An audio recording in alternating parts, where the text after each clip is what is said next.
Hi friends, வணக்கம். Welcome to ஊர் சமையல். இன்றைக்கி என்ன வீடியோ பார்க்க போகிறீங்கன்னு பார்த்தீங்கன்னா, இன்றைக்கி வந்து ஒரு வீலாக் தான் பார்க்க போகிறீங்க. மதியானம் வந்து லஞ்ச் சமைக்க போகிறேன். அப்புறமா வந்து ஈவினிங் ஸ்நாக்ஸு. இடையிலே வந்து பார்த்திங்கன்னா சிவானிக்கு வந்து டாக்டர் அப்பாயின்மெண்ட் இருக்குது. அது டாக்டர் வீட்டுக்கும் போகிறோம். வாங்க நம்ம வீடியோக்குள்ளே போகலாம். நான் பார்த்திங்கன்னா சமைக்கிறதுக்கு முன்னாடி கொஞ்சம் விதை போடலான்ட்டு இந்த கொத்தமல்லிலாம் கொஞ்சமாக அது உடச்சி நல்லா காய வச்சு உடச்சிட்டு அந்த மண்ணில் போட்டுட்ருக்கேன். இது ஒரு வாரத்தில் நமக்கு முளைச்சி வந்துடும். அதுக்காக தான் எங்கள் வீட்டுக்கு வெளியிலே வச்சுருக்கேன் இந்த சின்ன கார்டனு. சரி, அப்பப்போ இந்த மாதிரிலாம் பண்ணிக்கிட்டு இருப்பேன் ஒரு பொழுதுபோக்குக்காக. நம்ம இது மேலாப்பிலே போட்டால் அது அப்படியே நல்லா முளைச்சி வந்துடும். அடுத்தா கூட பார்த்திங்கன்னா நான் வந்து பச்சை மிளகாய் வச்சுருந்தேன். இந்த செடி வச்சு ஒரு வருஷத்துக்கு மேலே ஆகுது. சரி, அதில் ஒரு 2-3 பச்சை மிளகாய் இருந்துச்சு. சரி, அதையும் பறிச்சிட்டு போகலாம் அப்படின்ட்டு அதையும் கிள்ளிகிட்டு இருக்கேன். இது வந்து அந்த செடி வந்து ரொம்ப சின்ன செடி தான், ஆனால் அவ்வளோ காய் காய்ச்சிச்சு. நான் வந்து கடையிலேருந்து தான் விதை வாங்கி போட்டேன்.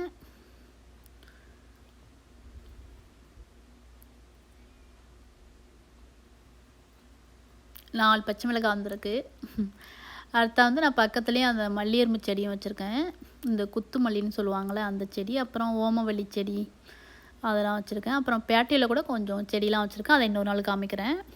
நான் லஞ்சுக்கு என்ன சமைக்க போகிறேன்னா கதம்ப சாதம் தான் செய்ய போகிறேன். அதுக்கு வந்து 1 கப் அளவுக்கு துவரம்பருப்பு, 1 கப் அளவுக்கு நம்ம சாப்பாட்டு அரிசி, இதை நான் வந்து நல்லா கழுவி க்ளீன் பண்ணி வச்சுக்க போகிறேன். அடுத்தா வந்து அடுப்பில் பார்த்திங்கன்னா குக்கர் வச்சுருக்கேன். நம்ம கழுவி க்ளீன் பண்ண அரிசி பருப்பு உள்ளே சேர்த்துக்கலாம். ரொம்ப ஈஸியாக செஞ்சிடலாம் இந்த கதம்ப சாதம். அது இல்லாமல் ரொம்ப ஹெல்த்தியான சாப்பாடு இது. நான் வந்து அந்த முளைக்கட்டின பயிறு ஒரு 1/2 கப் அளவுக்கு போடுறேன். அடுத்தா பார்த்திங்கன்னா ஒரு கத்திரிக்காயும் கட் பண்ணி வச்சுருந்தேன், அதையும் போட்டிருக்கேன். அடுத்தா நமக்கு என்னென்ன காய் வேணுமோ அதெல்லாம் கூட எடுத்துக்கலாம். மஞ்சள் பூசணிக்காய், அப்புறம் அவரைக்காய், வெண்டைக்காய், கேரட்டு, பீன்ஸு, வெங்காயம், தக்காளி, பச்சை மிளகாய் எல்லாமே எடுத்துருக்கேன். உங்களுக்கு என்னெல்லாம் காய் பிடிக்குதோ அது எல்லாமே போட்டு நம்ம இந்த கதம்ப சாதம் செய்யலாம். ரொம்பவே சூப்பராக இருக்கும் டேஸ்ட்டு. நம்ம ஒரே குக்கர்லேயே வேலை முடிஞ்சிடும். நமக்கு ஈஸியாக செய்யணும், இப்போ வெளில போகிறோம், ஈஸியாக சமைக்கணும், இதை மாதிரி நம்ம ட்ரை பண்ணால் ஈஸியாக நமக்கு வேலை முடிஞ்சிடும். இப்போ பார்த்திங்கன்னா எல்லாத்தையுமே போட்டுட்டேன் குக்கரில். அடுத்ததான் என்ன செய்ய போகிறோன்னா, இப்போ வந்து உப்பு போட்டுக்கலாம். தேவையான அளவு உப்பும் போட்டுக்கலாம். உப்பு அடுத்ததாக பார்த்திங்கன்னா 2 ஸ்பூன் அளவுக்கு சாம்பார் பொடி போடுறேன். ஆல்ரெடி இந்த பொடி எப்படி அரைக்கணும்னு நான் வந்து ஒரு வீடியோ போட்டிருக்கேன். கல்யாண வீட்டு சாம்பார்னு ஒரு சாம்பார் போட்டிருப்பேன். அதில் தான் அந்த பொடி எப்படி செய்யணும் காமிச்சிருப்பேன். உங்களுக்கு வேணும் அப்படின்னா நீங்கள் போய் செக் பண்ணி பாருங்கள். 2 ஸ்பூன் வந்து அந்த சாம்பார் பொடி போட்டுட்டு அடுத்தா கூட கொஞ்சமாக மஞ்சத்தூள் போட்டிருக்கேன். இப்போ உப்பு, மஞ்சத்தூள் எல்லாத்தையுமே போட்டாச்சு. இது நம்ம நல்லா மிக்ஸ் பண்ணிவிட்டு மூடி வச்சு ஒரு 2 விசிலுக்கு வேக வச்சுக்கலாம். கொஞ்சம் குலைவாக தான் வேக வச்சுக்கணும். ரொம்பையும் குழஞ்சிடாமல் ஒரு மீடியமான பதத்தில் வேக வச்சுக்கணும். இப்போ பார்த்திங்கன்னா ஓரளவுக்கு நல்லா வெந்து வந்துச்சு. நான் வந்து 2 விசில் கரெக்டாக வச்சேன். உங்களுக்கு புளி வேணுன்னா கூட நீங்கள் ஊற்றிக்கலாம். ஆனால் நான் இன்றைக்கி புளி ஊற்றலை. புளி ஊற்றாமல் சாப்பிட்டா அது ஒரு வித்தியாசமான டேஸ்ட்டில் இருக்கும். அதுக்காக இப்போ உப்பெல்லாம் கரெக்டாக இருக்கான்னு செக் பண்ணிக்கோங்க. அடுத்தா வந்து நான் வந்து இதுக்கு ஒரு தாளிப்பு கொடுக்க போகிறேன். நிமிஷத்தில் நமக்கு ரெடி ஆகிடும் இந்த சாப்பாடு. அடுத்தா வந்து ஒரு 2 ஸ்பூன் அளவுக்கு நெய் ஊற்றிருக்கேன். சின்ன பேன் வச்சுட்டு அடுப்பில் கடுகு, கொஞ்சமாக வெந்தயம் போட்டுக்கலாம் வாசத்துக்காக, கொஞ்சம் ஜீரகம் ஒரு 1/2 ஸ்பூன் அளவுக்கு போட்டுக்கலாம். அப்புறமா நல்ல வாசமாக இருக்கிறதுக்காக நான் வந்து அந்த மிளகாய் போட்டிருக்கேன். கொஞ்சமாக பெருங்காயத்தூள், ஏன்னா நம்ம பருப்புலாம் போட்டிருக்கோம்ல, அதனால் பெருங்காயத்தூளும் போட்டுக்கலாம். இது நல்லா பொரிஞ்சோன்னே கருவேப்பிலை தூவிக்கலாம். கொஞ்சம் காரம் எனக்கு கம்மியாக இருந்ததுனால நான் கொஞ்சமாக வந்து மிளகாத்தூள் போடுறேன், தனி மிளகாத்தூள். மிளகாத்தூள் போட்டு கருவேப்பிலைலாம் போட்டுட்டு நல்லா நம்ம தாளிப்பு ரெடியானோன்னே நம்ம அந்த கதம்ப சாதத்தில் ஊற்றிடலாம். ஊற்றிட்டு நம்ம நல்லா மிக்ஸ் பண்ணிக்கலாம். இதுக்கு நல்லா நெய் போட்டு தாளிச்சிங்கன்னா டேஸ்ட்டு செம சூப்பராக இருக்கும். பசங்களுக்கும் ரொம்ப பிடிக்கும். இப்போ இந்த நேரத்தில் கொத்தமல்லி இலையும் தூவி விட்டுட்டு நம்ம நல்லா மிக்ஸ் பண்ணி சாப்பிட ஸ்டார்ட் பண்ணோன்னா சூப்பராக இருக்கும். நான் வந்து இன்றைக்கி இதுக்கு வந்து பருப்பு துவையல் தான் அரைக்க போகிறேன். பருப்பு துவையல், அப்புறம் வந்து நம்ம அப்பளம் வச்சுக்கலாம், ஊறுகாய், சிம்பிளாக அந்த மாதிரி வச்சிட்டோன்னா நல்லாயிருக்கும் சாப்பிட்றதுக்கு. செம வாசமாக இருக்குது. அந்த நெய்யெலாம் போட்டதுனால, அந்த எல்லா காய்கறியும் சேர்ந்ததுனால ஒரு சூப்பர் வாசனையாக இருக்குது. இப்போ நம்மளோட கதம்ப சாதம் ரெடி. அடுத்ததான் வந்து நான் பருப்பு துவையல் செய்கிறதுக்கு பார்த்திங்கன்னா, ஒரு 1/2 கப் அளவுக்கு பருப்பு எடுத்திருக்கேன். இதை நம்ம நல்லா வாசனை வர அளவுக்கு வறுத்துக்கலாம். அடுப்பை மீடியமாகவே வச்சுட்டு,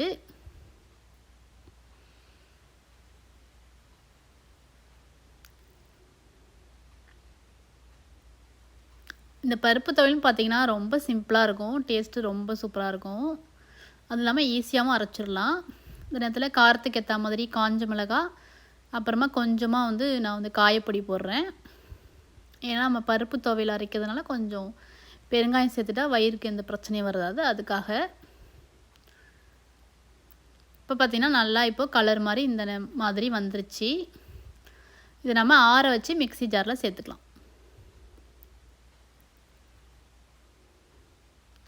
இப்போ பார்த்திங்கன்னா மிக்ஸி ஜாரில் எடுத்துட்டேன். அடுத்தா வந்து இதுக்கு ஒரு 3 பல் பூண்டு, தேவையான அளவு உப்பு போட்டுக்கலாம். கொஞ்சமாக புளி சேர்த்து நம்ம அரைச்சிக்கலாம். ஏன்னா நான் புளி போட்டேன், இதில் கவர் ஆகல. நீங்கள் அரைக்கும் போது கொஞ்சமாக புளி சேர்த்துக்கோங்க. புளி சேர்த்துட்டு இந்த மாதிரி நல்லா நைஸாக அரைச்சி எடுத்துக்கலாம். அவ்வளோதான், நம்மளோட துவையலும் இப்போ செம்மையாக ரெடி ஆயிடுச்சு. இப்போ சிவானியை சாப்பிட வச்சுட்டு நான் வந்து இப்போ ஹாஸ்பிட்டலில் தான் கூட்டு போகிறோம். ஏன்னா அவளுக்கு ஐ செக்கப் இருக்குது, அதுக்காக தான். சிவானிக்கு இந்த சாதம் வந்து ரொம்ப பிடிக்கும். அவளை கடகடன்னு சாப்பிட வச்சுட்டு நாங்களும் சாப்பிட்டுட்டு இப்போ கிளம்ப போகிறோம். இந்த பிளாக் பார்த்திங்கன்னா நான் வந்து ஃப்ரைடே அன்றைக்கி தான் எடுத்துகிட்ருக்கேன். இப்போ பார்த்திங்கன்னா ஹாஸ்பிட்டல்கிட்ட வந்துகிட்டே இருக்கோம். அந்த டாக்டர் எங்கே பார்க்குறாங்கன்னா அந்த டார்கெட் ஷாப்புக்குள்ளேயே பார்க்குறாங்க, சின்ன கிளினிக்கு அங்கே தான் பார்க்குறாங்க. இப்போ அங்கே தான் போயிட்டுருக்கோம். ஒரு மதியம் ஒரு 2:30 போல் எங்களுக்கு அப்பாயின்மெண்ட் இருந்துச்சு. சரி சும்மா தான் அவளுக்கு சும்மா ஐ செக் பண்ணி பார்க்கலாம் அப்படின்ட்டு தான் போகிறோம். நாங்கள் வருஷத்துக்கு எப்படியும் ஒரு 2 தடவை பண்ணுவோம். சரி அதான் இப்போது அதுவும் இப்போ ஸ்கூல்லாம் திறக்க போகிறாங்களா, சரி சும்மா செக் பண்ணிக்கலாம் அப்படின்ட்டு கூட்டிகிட்டு போகிறோம். டார்கெட் ஷாப்பில் பார்த்திங்கன்னா நிறைய பேர் எல்லாம் ஷாப்பிங் தான் பண்ணிகிட்ருக்காங்க. நம்மளுக்கு தான் ஆனால் கொரோனா இருக்கே அப்படின்னு பயமாக இருக்குது. ஆனால் மக்கள்லாம் ஜாலியாக தான் சுற்றிட்டுருக்காங்க. இது உள்ளே சைடில் தான் டாக்டர் பார்க்குறாங்க. ரொம்ப நாளைக்கு அப்புறம் வெளில வரதே ஒரு வித்தியாசமாக இருக்குது. இப்போ இந்த கிளினிக்கு வந்தாச்சு. வந்தோடனே என்ன செய்ய போகிறோம்னா, நாங்கள் அந்த ஃபார்ம் கொடுப்பாங்க. இந்த ஹாஸ்பிட்டலுக்கு நாங்கள் ஃபஸ்ட் டைமு, அதனால ஃபார்ம்லாம் ஃபில் பண்ணிவிட்டு அப்புறமா தான் டாக்டர் பார்க்க போகிறோம். So you got good eyes? Alright, that makes my life easier. So has she ever had an eye exam like this before? For me. When you look in that mirror, can you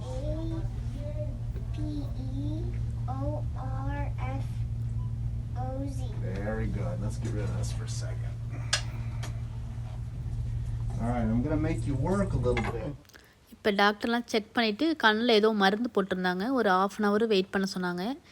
சரி நம்ம உள்ளே தானே இருக்கோம், சரி சும்மா அப்படியே ஏதாச்சும் பார்க்கலாம் அப்படின்ட்டு வந்தோடனே பார்த்தீங்கன்னா சூப்பரான ட்ரெஸ்ஸெல்லாம் இருந்துச்சு, அழகழகா. சரி அதான் பார்த்துட்ருக்கோம். சரி நம்ம கடகடன்னு ஒரு சின்ன ஷாப்பிங் பண்ணிடலாம் அப்படின்ட்டு பார்த்துட்ருக்கோம். சிவானி தான் ஏதோ வேணும்னு கேட்டுட்ருக்கா. அவளுக்கு ஷூ வேணுமா, அப்புறம் லெகின்ஸ் பேண்ட்லாம் வேணும்னு கேட்டுட்டு இருந்தா. சரி அதை நோக்கி தான் போயிட்டுருக்கோம் இப்போது.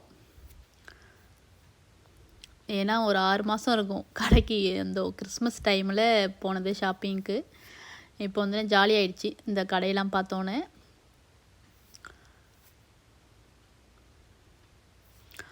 இங்கே தான் இருக்குது லெகின்ஸ் பேண்ட்டு. சிவானிக்கு பிடிச்ச மாதிரி ஒரு 3-4 எடுத்துக்கிட்டேன். அது இல்லாமல் விலையும் கொஞ்சம் கம்மியாக தான் இருந்துச்சு. $6 தான் போட்டிருந்தாங்க ஒரு லெகின்ஸு. சரின்னு ஒரு 4 கலரில் எடுத்துட்டேன். அவள் இந்த மாதிரி தான் போடுவாள். ஆனால் அழகு கலராக இருந்துச்சு, சூப்பராக.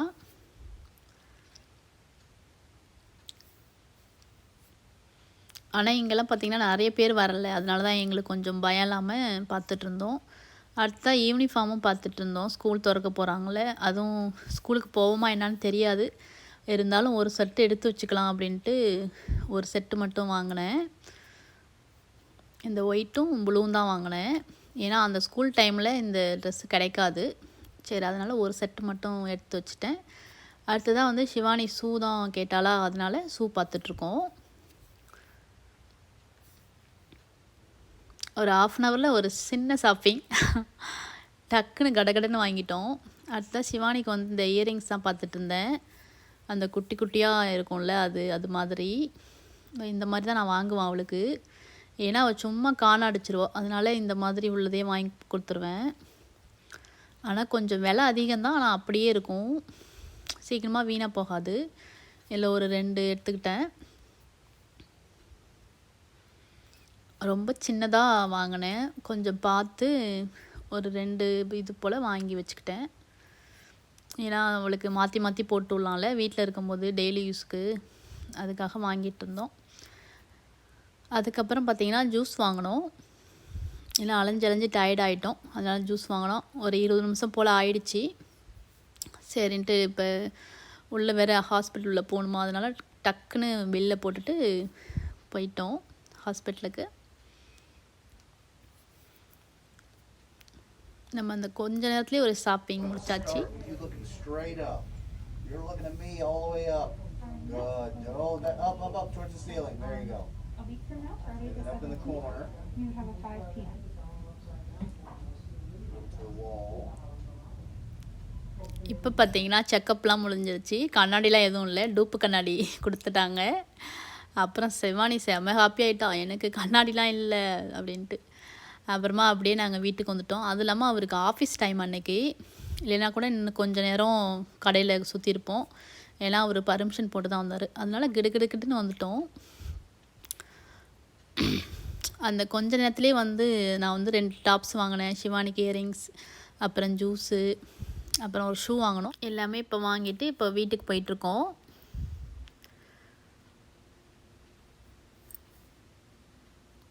அடுத்ததாக வீட்டுக்கு வந்து பார்த்திங்கன்னா சாயந்தரம் போல் ஒரு ஸ்நாக்ஸ் தான் பண்ண போகிறேன். நான் வந்து ப்ரெட்டு வச்சு பஜ்ஜி பண்ண போகிறேன்.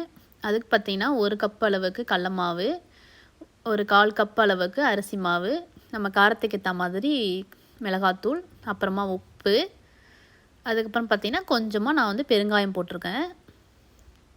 நான் வந்து அந்த கலராக இருக்கும்ல அந்த மிளகாத்தூள் போட்டிருக்கேன், காஷ்மீரி சில்லி. நல்லா பஜ்ஜி வந்து கலராக இருக்கும். இப்போ வந்து தண்ணி வந்து கொஞ்சமாக ஊற்றி நம்ம நல்லா தோசை மாவு பதத்துக்கு நல்லா மிக்ஸ் பண்ணிக்கலாம், நல்லா திக்காக. நமக்கு டீக்கு வந்து ஈஸியாக செய்கிறது வந்து பஜ்ஜி தானே, அதனால தான் நான் சரி ஓகே அப்படின்ட்டு பஜ்ஜி செஞ்சேன். இப்போ நல்லா இந்த மாதிரி நல்லா மிக்ஸ் பண்ணியாச்சு.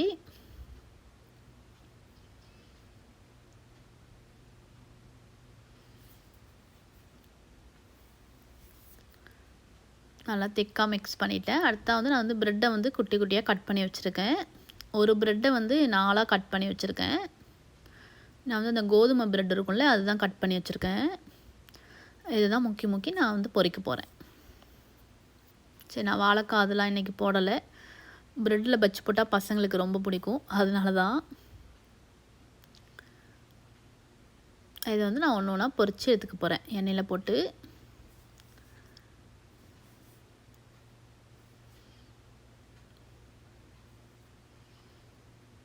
நமக்கு வந்து டீக்கு ஏதாச்சும் வச்சு சாப்பிட்டா ஒரு ஜாலியாக இருக்கும்ல சாயந்தரத்தில், அதனால் வந்து நிமிஷத்தில் நமக்கு ரெடி ஆகிடும் இந்த பஜ்ஜி பார்த்திங்கன்னா. அது இல்லாமல் பெருசாக எண்ணெயும் குடிக்காது. நம்ம கரெக்டாக மாவு மிக்ஸ் பண்ணோம் அப்படின்னா எண்ணெய் ரொம்ப குடிக்காது. அவ்வளோதான். இப்போ வந்து நம்மளோட பஜ்ஜி இப்போ ரெடி ஆயிடுச்சு. நான் வந்து எடுத்து வச்சுக்க போகிறேன். அடுத்தா கூட எல்லா ப்ரெட்லேயும் இதே மாதிரி எல்லாமே செஞ்சு வச்சுக்க போகிறேன்.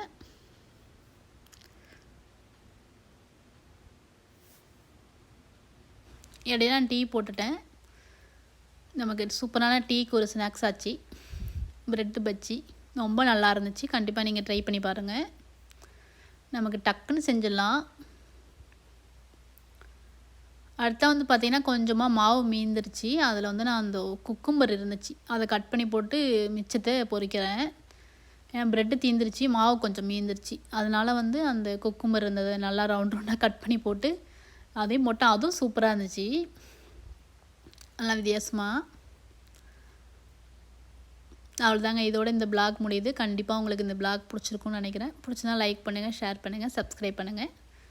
பக்கத்தில் உள்ள பெல் பட்டனை கிளிக் பண்ணி வச்சுக்கோங்க. அப்போ தான் நாங்கள் போடுற வீடியோலாம் உங்களுக்கு மொபைலுக்கு வரும். நன்றி, வணக்கம்.